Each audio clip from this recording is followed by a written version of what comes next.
through gamer goggles, gamer-goggles.com.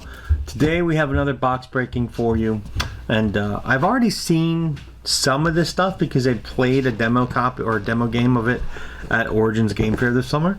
But this is Dragonfire, the new Dungeons and Dragons semi-cooperative, well, kind of you must cooperate to succeed party game. Party in the sense of you play a party, not party as in 25 people, from Catalyst Game Labs.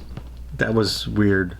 Let's say Dragonfire is a Dungeons and Dragons adventure party game from Catalyst Game Labs. And as you can see, I've already opened everything up because, well, I tried doing this, but I struggle a lot with stuff on camera, so I just kind of decided to refilm it.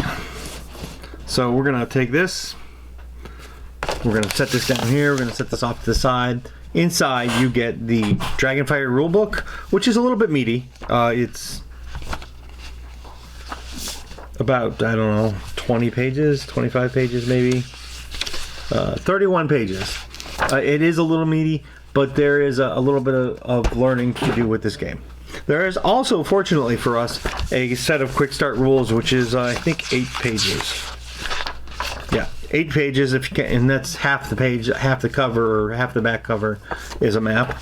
All the little punch outs, which we're going to just set aside. We're not going to mess around with those. And then we're going to move to the character cards real quick. Oh, and we're also going to do another box breaking on the Dragonfire character pack too. That's going to be a totally separate video though. So we have a Half-Orc Rogue here. I'm going to zoom in just a little bit more. You don't need to worry about the size too much. Oh, something to note. Okay, so you see the little numbers and stun and unconsciousness across the top here. Basically, these clips denote where your life is at, or your health, or hit points, and you slide up and down as you go. So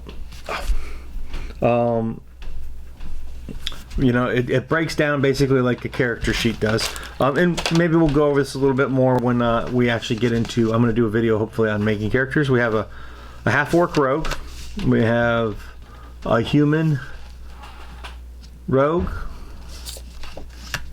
another human rogue, a female human rogue. It feels like there's 2 there.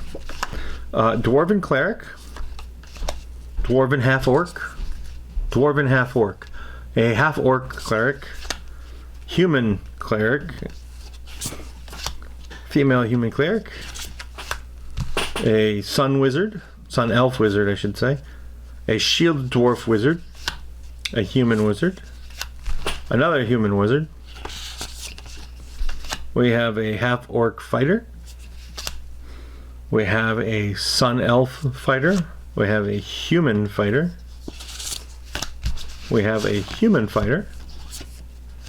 And, oops, I'll flip it over this way. We have a half-elf rogue. Something to note that's a little bit different than from in Shadowrun, because this is, I guess you could call it a sister game to Shadowrun, is some of the information you have is hidden. So they made these little fold-out sheets for your characters, and you have, so everybody can see, you've got the stun and unconsciousness on both sides. You have your name and experience there, magic limitations, places to write down equipment, notes, or put other stickers. Usually your stickers are going to go in your feature slots, and we'll get to that in a little bit. Again, this is a game that I'm looking forward to. So we have your stickers, which is what we were just talking about. These are first 3 or 4 sheets are your background stickers, and then you have a whole bunch of different XP stickers, and these all have different abilities built into them. For example, cunning allows you to exchange 2 generic for 2 rogue. Oh no, for 1 rogue. My bad. I'm calling it rogue damage. That's the damage that the rogue does, and we'll zoom in, and we'll get into that as the game plays. But these are basically how you are able to deal damage to encounters or solve encounters. A lot of the encounters are creatures. Another example is caravan. Once per game during your turn, you can cycle all the cards in the marketplace, which the marketplace is where you get to buy your spells and equipment or your special abilities to put into your hand for dealing with encounters throughout the course of a game. Speaking of encounters, we have these little handy encounter cards. We have the Waste of the Ancient Empire, Unholy Presence, and they go level 1 to I think 6. Nope, maybe not. So here's another level 1 Dungeon Crawl. Level 2 Portcullis is Breached. The Slaty Plague, Terror in the Catacombs. Right now the highest of these adventures is level 3. So we have on one side of the cards you have the setup, the encounters, and then ending a scene, and on the back you have how to complete the adventure, your awarding XP and magic items, optional possibility scenarios, and other adventure decks. Now, it being a card game, most of what you're going to see is cards, right? So we have, well, we'll do it this way. We have encounter cards, which are the red backs, and then you have some. You have Dragonfire. These are like special ability cards. I don't know the name. We didn't use these in the demo, but they all seem to be towards the creatures and the encounters to make them a little bit more difficult. Encounters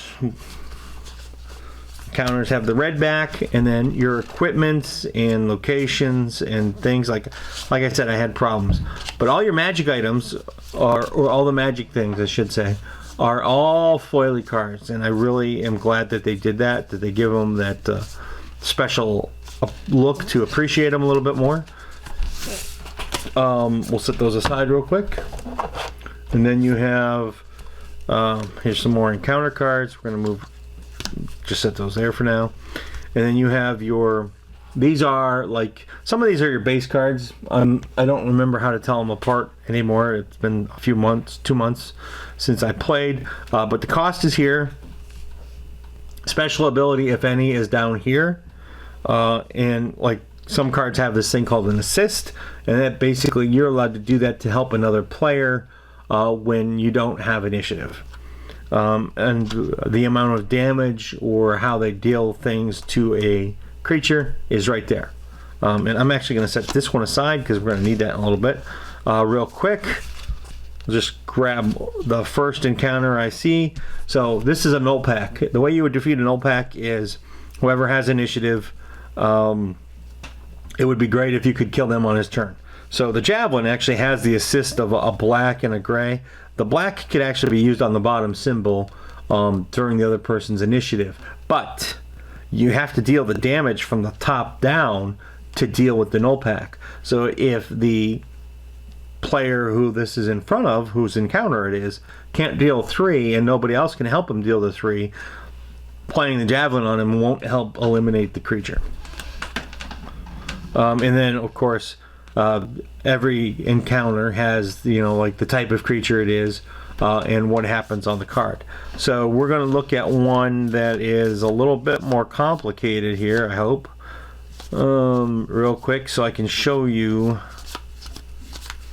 what I'm looking for. Here we go. Well, this one's really complicated. So before I showed you this card, Heroic Charge, right?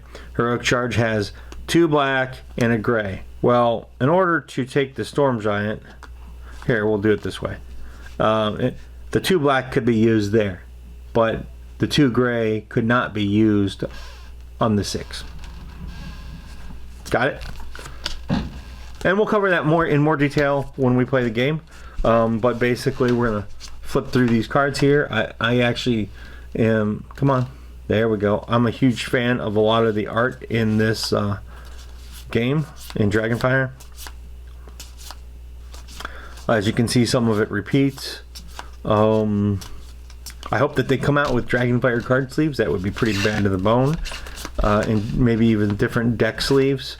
Like I said, okay, so this is your, oh, here, we'll do this real quick. So let's say this is your market deck. So the market would then be down here somewhere, and basically every turn you get experience points, money, things for encounters, and your cards would be here face up for you to purchase. I don't remember how big the market deck is, but the cost is here. So if you had 10 gold, you could purchase this card, and then you'd have the ability to do like the big finish, the damage there, and things of that nature. I don't think I went over this yet.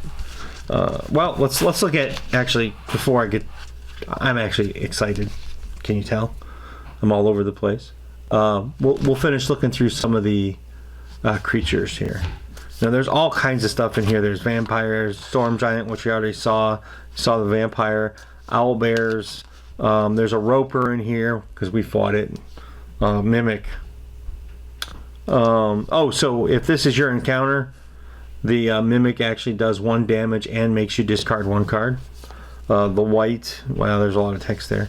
So there's a lot of abilities in the game.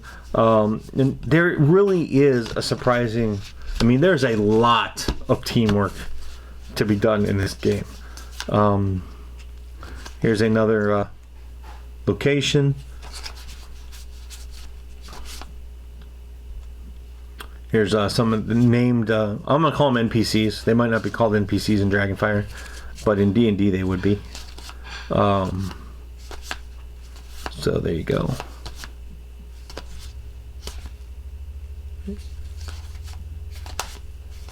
And, oh, but here, that's what I call them at least.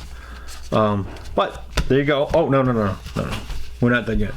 So, An Ancient Evil Arises is a campaign. For you to play through, and actually, it's a campaign with all of the adventure cards here. So, inside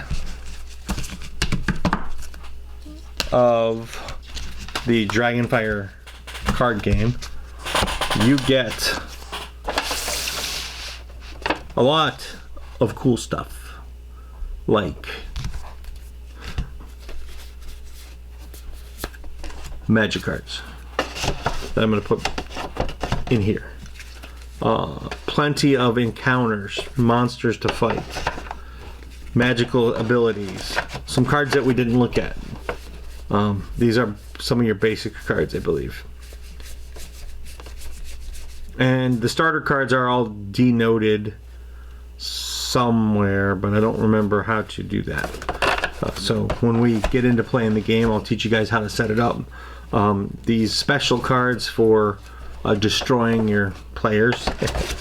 Every good GM does that, right? Plenty, like I said, plenty of creatures. You get the stickers for making your characters. The campaign.